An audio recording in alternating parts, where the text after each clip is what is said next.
That gives him almost a half-second over Bale, 7/10 of a second over Doohan and Crivier. So Bale is now ahead of Michael Doohan by just under 0.3 of a second. A Honda, a Yamaha, a Honda, then Biaggi, Bale and Doohan respectively. We're still staying with Max Biaggi. Biaggi up out of the seat there, but pops a wheelie on the exit to the corner, and this is not going to be a quick lap for him. Lots of people up at the first intermediate split, but that is, I remind you, just over 3 seconds into the lap. So we've got to be cautious about giving too much credibility to that first It's sort of like time. your early warning system. And the two riders who were actually the very quickest through that first section, and here you see Biaggi up out of the seat there, were Doohan and Checa. They were both 24 thousandths of a second quicker.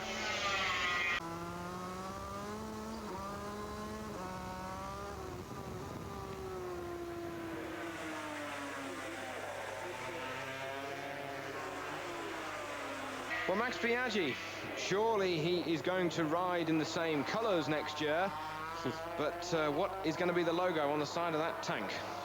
Who knows? And the best negotiation going on right now is number one, Mick Doohan 4 years in a row, winning that 500 championship, and pretty sure we're going to see Mick Doohan on that Honda again, obviously. These two are having a bit of a battle, actually. Yeah, they are. Yeah. Oh, Max. We're coming up for the last lap. We're coming into the final corner. This is the lap 22 of 21. You're going to get people excited. I know, that was the plan. We're trying to remember what they were supposed to have done on Sunday morning if this is it. Max goes through, but then Barros is going to come back. Max picks it up, and Barros wins the Czech Grand Prix. Biaggi's going back in the pits. He's doing Schumacher at Silverstone. He wins the race in the pits. Here, considering we're 8 minutes into a qualifying session. That's close enough. Yeah, that's Barros' line there. Barros stayed on his line.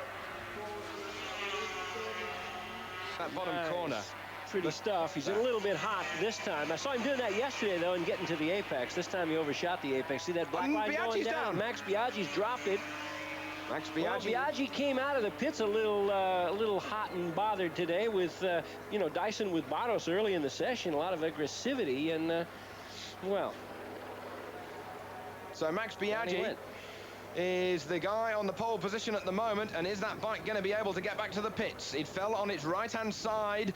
The throttle may be still working. He does get a bump start, and that is going to be a little bit second-hand. That is coming through the last corner. Yes, it is the last corner. That's through turn 11. The flip-flop left and then the wide open right. He fell through the left-hander and he immediately comes back into the pits. Doesn't quite catch the crash itself. Now, he was following Doohan, and the lap time that Doohan did was a 2:10, which is nothing particularly fast, because Doohan the lap before had done a 2:04. So Doohan was relatively ambling, of course, because remember that Doohan had made that long slide into that bottom corner and lost the time. So Doohan had maybe aborted the lap, I don't know.